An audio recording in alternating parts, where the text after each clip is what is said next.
Hey guys, welcome back to another video, and in this video I'm going to show you how you can fix your problem when it says the volume does not contain a recognized file system. Please make sure that all required file system drivers are loaded and that the volume is not corrupted. So I've got a fix for this, and how to do this, let's get started.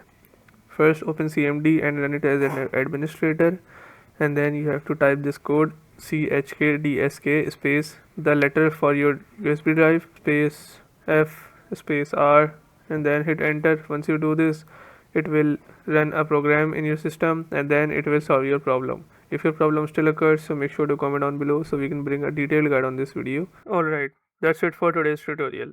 I really hope this video helped you solve your problem or learn something new about your PC. My goal on this channel is to make everything about computers simple and easy, whether it's fixing errors, downloading software or any game, boosting performance of any Windows or any game, or understanding new tools. If this video was helpful in any way, don't forget to hit the like button because it really motivates me to keep bringing you more useful content. And if you're new here, make sure to subscribe and turn on the notification bell so you never miss any future tutorials, tips, and PC fixes. Also, if you're facing any issues or have any questions related to computers, Windows, software, or anything technical, drop them in the comments. I read all of your comments and I'll try my best to help you out. Thanks a lot for watching. Take care of your system, keep learning, and I'll see you in the next video. Thanks for watching.